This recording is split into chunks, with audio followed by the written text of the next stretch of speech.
Hey, what's up, YouTube? It's your boy Tony Davis, and welcome to T3D Lifestyle. So check it out. We're headed over to my brother Darnell's house just to kick back for a minute, and I figured the time is a good time to vlog. I guess just to one of the things you've heard me say in the vlogs before was that I actually over the past years, I've actually owned about 30 vehicles. And I figured I'd just take the time to kind of talk to you guys and let you know what vehicles I've actually owned. Definitely owned a lot of different brands. The first vehicle I ever owned was a 1976 Monte Carlo. And I had that up until the time I left for the military. While I was in the military, the next vehicle I got was I think this was like 90, I want to say 91, was a Plymouth Sundance, and I had I bought a Plymouth Sundance, and I pretty much gave that to my mother, and I bought a 1991 Geo Tracker, which was the convertible top. This is when they first came out. And while I had the Geo Tracker, pretty much most of the time I was in the military, I had that tracker. I actually bought a Suzuki Sidekick. So I had a Geo Tracker convertible and a Suzuki Sidekick convertible. And I don't know why. When you're young in the military, you get money, and when you're somebody who really wasn't used to having money or managing things, you make a lot of dumb decisions. Having two Jeeps was a dumb decision. But I actually, the good thing about being in the military is I actually sold the Sidekick and I kept the tracker. And eventually I got rid of the tracker and I bought a Honda Accord. And this was a 1990 Honda Accord, the one that had the flip up headlights. And I think it was 8990 Honda Accord. It was the last model that had the flip up headlights. I had that car until I got stationed in Korea, and so I sold it before I went to Korea. When I got back, my wife at that time, she had a Pontiac Sunfire, but she traded that in for a Pontiac. She had a Pontiac Sunbird. I'm sorry. And she traded that thing in for a Pontiac Sunfire. When those cars first came out. And it was purple, and I hated every bit of that car. So I could not wait to get rid of that car. So we traded that car in for, I bought a Mitsubishi Galant, and I bought a Mitsubishi Montero Sport. And we had those two cars for a while. And while I had that, I bought an Audi A4, and I bought I want to say it's 2000 Ford Mustang GT when they first came out, 2000 GT Mustang. So just after a while, I started getting tired of the Audi. I got rid of the Audi. I sold it to a coworker. The Mitsubishi Galant, got rid of the Mitsubishi Galant, was down to the Mustang and the Montero. Well, again, that was my first marriage. I was young in the military, young getting married. My ex-wife, she kept the Montero. I kept the Mustang, and I got rid of that Mustang GT for a. I had a that was the first Navigator I bought. I think it was a 2000. I want to say it was a 2004 Lincoln Navigator. 2004, 2003, 2004 Lincoln Navigator. So I had the Navigator. While I had the Navigator, I purchased a I think that was a 2005 convertible Mustang. When they came out with the new Fox bodies. So I traded the Mustang in for a Chrysler 300C when they first came out. You know, a lot of cars that I've gotten, I got them when they first came out, when they first, like, you know, first model. Some of them were off the lot with no miles on it. So I had the Chrysler 300C and the Lincoln Navigator, and traded the Navigator in to get a Nissan Armada Platinum Series. And let's see, after that, I had an accident in the 300C. I totaled the 300C in a car accident. I fell asleep at the wheel one night coming home from work. I was tired, and I ran off the road and totaled it. And from there, I bought a that was the first 7 Series BMW that I purchased. I bought that one from off the showroom floor.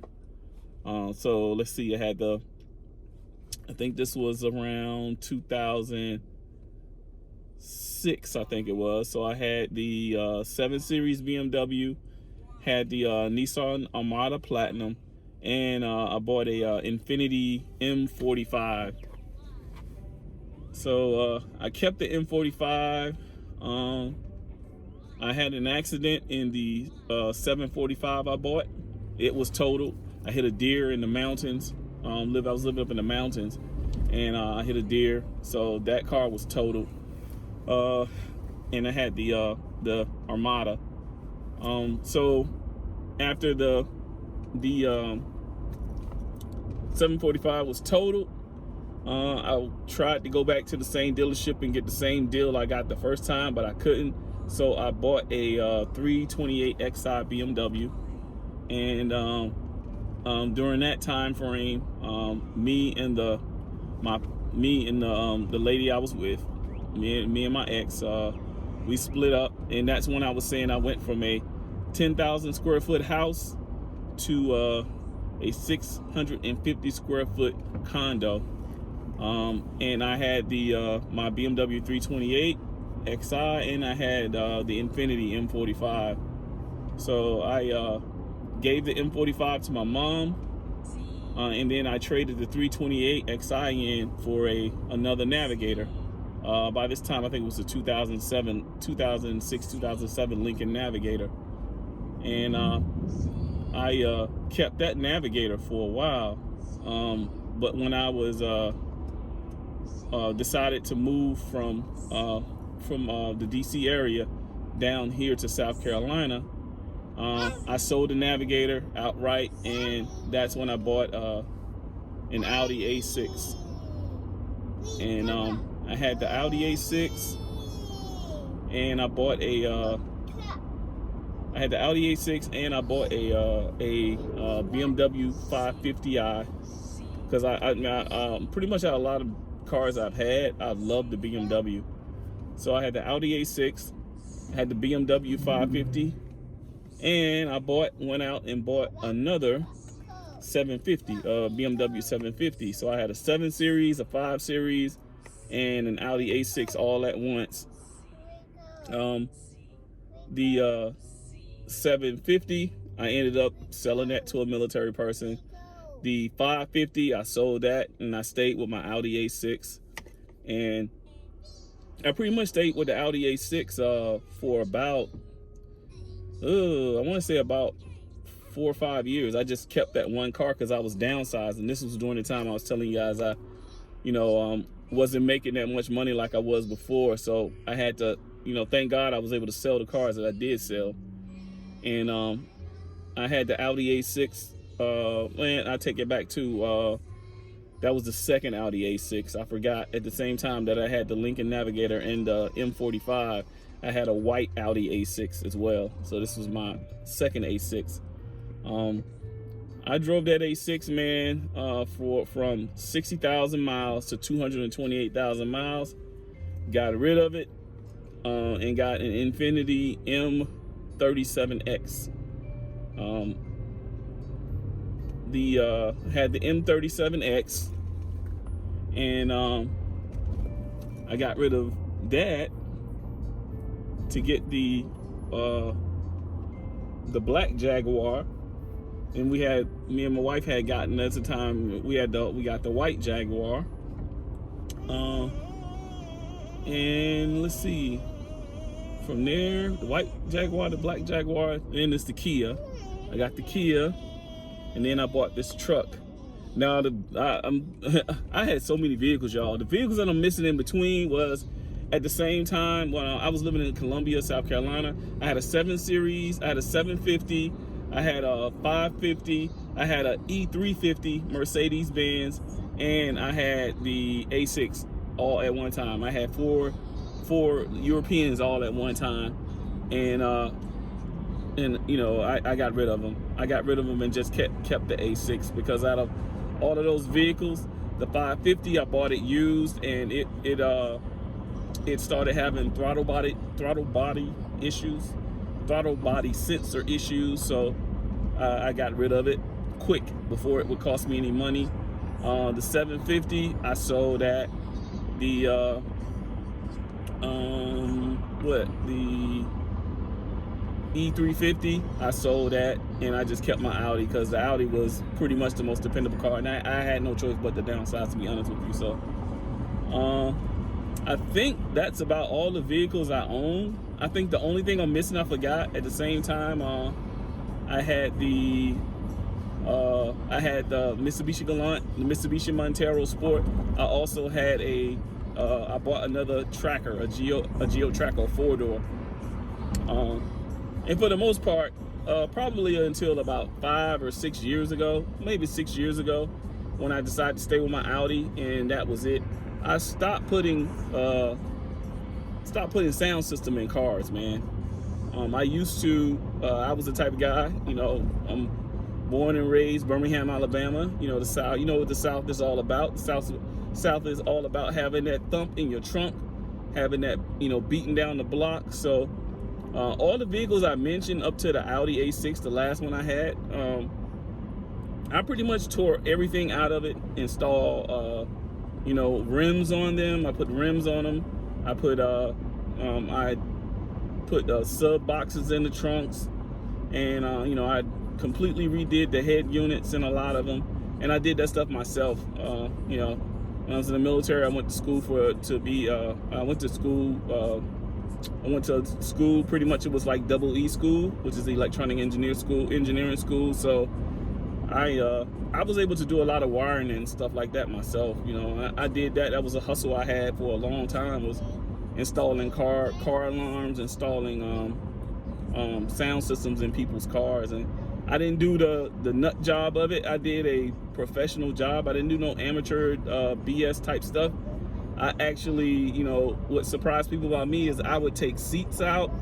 You know, I would pull trims off to run my wires and hide the wires, because I believed in hiding wires.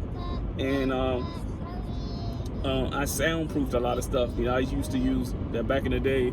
It was called Dynamat. I dynamated everything. So, but now, you know, you get a little older, again, a little bit wiser.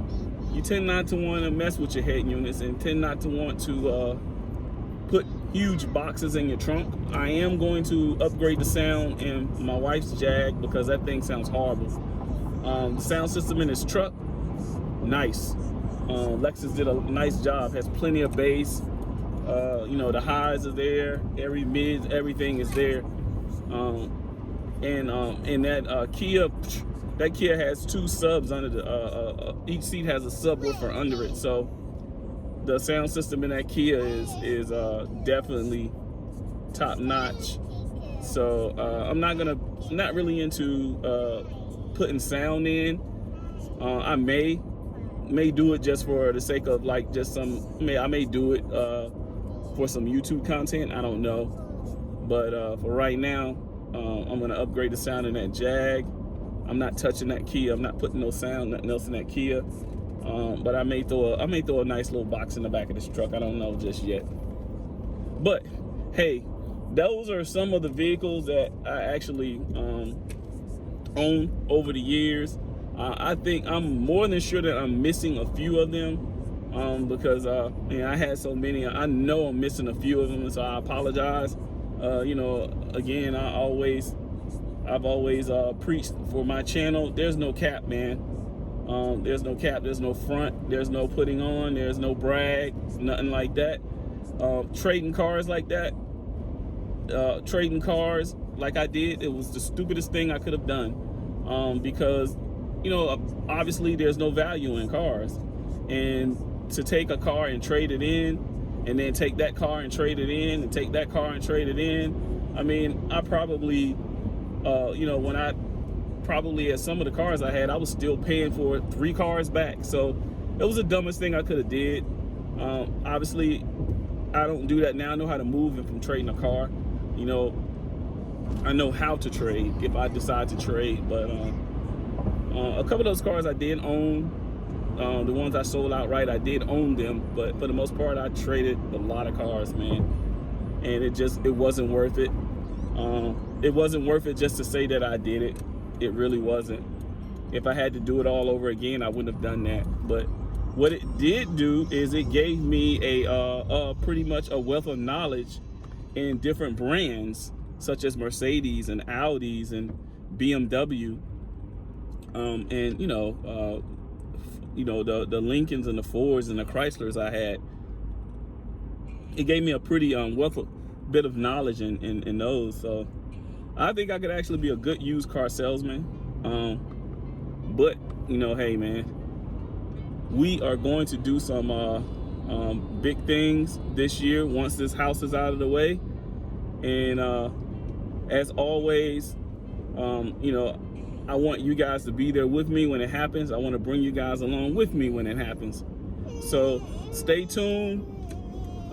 Again, I'm your boy Tony Davis. This is a T3D lifestyle.